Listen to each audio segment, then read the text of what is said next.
Halo teman-teman, bertemu lagi pada video pembelajaran bersama saya Ibnu Hibban. Nah, pada video kali ini kita akan membahas sedikit terkait dengan pembentukan kata dan proses morfologis. Simak video berikut ini. Nah, pembahasan pertama yakni terkait dengan pembentukan kata. Tahu nggak sih teman-teman apa itu pembentukan kata? Nah, pembentukan kata atau biasa dikenal dengan sebutan proses morfemis adalah proses pembentukan kata baru dari kata-kata sebelumnya atau kata yang telah tersedia dalam kamus. Namun di samping itu, menurut Yule pada tahun 1985, beliau menyebutkan bahwasanya pembentukan kata adalah proses membentuk kata atau menciptakan kata baru dari kata-kata lama. Misalnya, kata jalan. Kita menciptakan kata baru dari kata dasar jalan tadi menjadi kata berjalan. Nah, pada kata berjalan itu ada tambahan imbuhan di depannya, yakni kata imbuhan ber. Jadi, dari kata dasar jalan, namun kita menciptakan kata baru dengan menambahkan imbuhan ber di depannya, maka terciptalah kata baru, yakni berjalan. Nah, inilah yang dimaksud dengan pembentukan kata. Selanjutnya terkait dengan proses morfemis.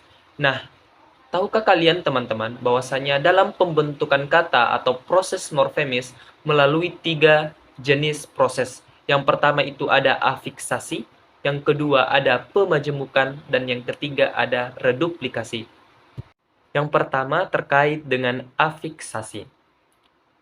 Afiksasi ialah proses pembentukan kata dengan cara menggabungkan afiks dengan kata atau bentuk dasarnya. Nah, dari hasil proses pembentukan afiks, inilah yang disebut dengan imbuhan. Di samping itu, dalam proses afiksasi itu terbagi lagi menjadi 4 bagian. Yang pertama ada prefiks atau awalan. Yang kedua ada infiks atau tengah. Yang ketiga ada sufiks atau akhiran. Dan yang keempat ada konfiks atau penggabungan antara prefiks dan sufiks. Nah, itu tadi terkait dengan macam-macam dari afiksasi. Nah, yang pertama tadi terkait dengan prefiks atau awalan. Prefiks atau awalan ialah proses pembentukan kata dengan menambahkan afiks atau imbuhan di awal bentuk kata dasarnya. Adapun contoh dari prefiks seperti di, ter, ke, se, dan sebagainya. Sebagai contoh, dari kata dasar buang. Nah, kita ingin menambahkan prefiks di awal kata dasar buang tadi. Nah, terbentuklah kata baru karena kita menambahkan prefiks di awalnya. Jadi terbentuk kata baru terbuang. Nah, itu terkait dengan prefiks atau awalan. Yang kedua, yakni infiks atau tengah. Nah, infiks atau tengah ialah proses pembentukan kata dengan menambahkan afiks atau imbuhan di tengah bentuk dasarnya. Adapun contoh dari infiks seperti L, R, M, D, dan sebagainya. In dan sebagainya. Sebagai contoh, dari kata dasar unjuk.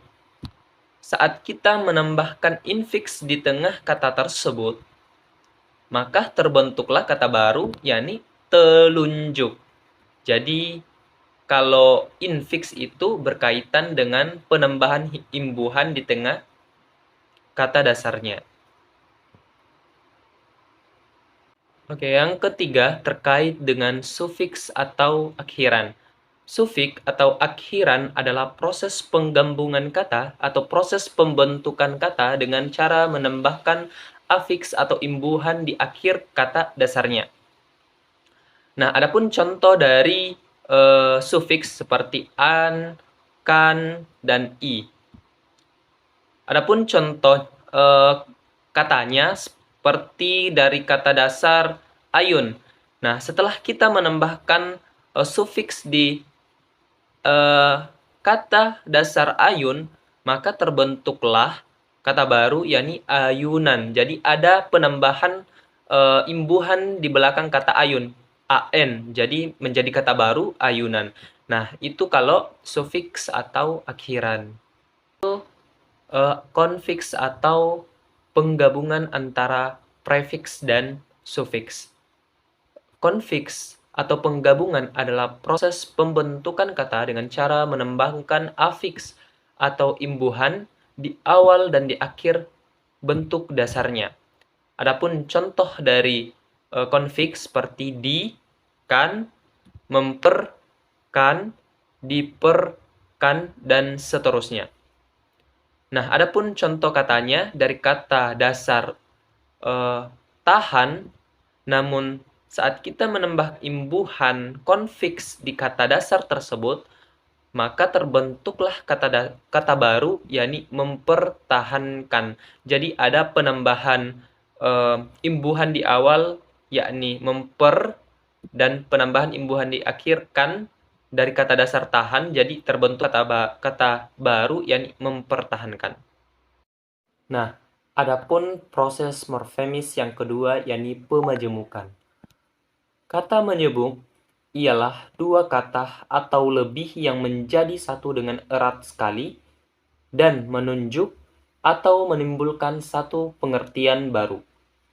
Dalam bahasa Indonesia, selanjutnya kata majemuk disebut juga bentuk senyawa atau susunan senyawa.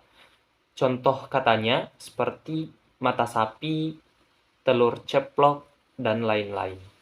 Nah, adapun proses morfemis yang ketiga yakni reduplikasi. Reduplikasi disebut juga bentuk ulang atau kata ulang. Namun, menurut Kraft pada tahun 1991, beliau mendefinisikan bentuk ulang sebagai sebuah bentuk gramatikal yang berwujud penggandaan sebagai sebagian atau seluruh bentuk dasar sebuah kata. Nah, adapun macam-macam dari reduplikasi, yang pertama itu ada kata ulang atau murni. Menurut Chair tahun 2006, beliau mengatakan bahwasanya kata ulang utuh atau murni merupakan kata ulang yang bagian perulangannya sama dengan kata dasar yang diulangannya. Nah, dengan kata lain, kata ulang utuh atau murni terjadi apabila sebuah bentuk dasar mengalami pengulangan seutuhnya. Misalnya pada kata rumah-rumah, pohon-pohon, pencuri-pencuri, dan anak-anak. Yang kedua, ada kata ulang berubah bunyi. Kata ulang berubah bunyi merupakan kata ulang yang bagian perulangannya mengalami perubahan bunyi, baik itu perubahan bunyi vokal maupun bunyi konsonan. Contohnya yang mengalami perubahan bunyi vokal misalnya pada kata bolak-balik, gerak-gerik, kelap-kelip, sayur-mayur, dan sebagainya. Itulah tadi penjelasan terkait dengan pembentukan kata atau proses morfemis, di mana kita dapat simpulkan bahwasanya dalam proses morfemis atau pembentukan kata melalui 3 macam proses. Yang pertama itu ada afiksasi, di mana afiksasi terbagi menjadi prefiks awalan, infiks tengah, sufiks akhiran, dan konfiks penggabungan antara prefiks dan sufiks. Yang kedua itu ada pemajemukan, dan yang terakhir itu ada reduplikasi, di mana reduplikasi atau kata ulang terbagi menjadi dua, itu kata ulang utuh atau murni dan kata ulang berubah bunyi.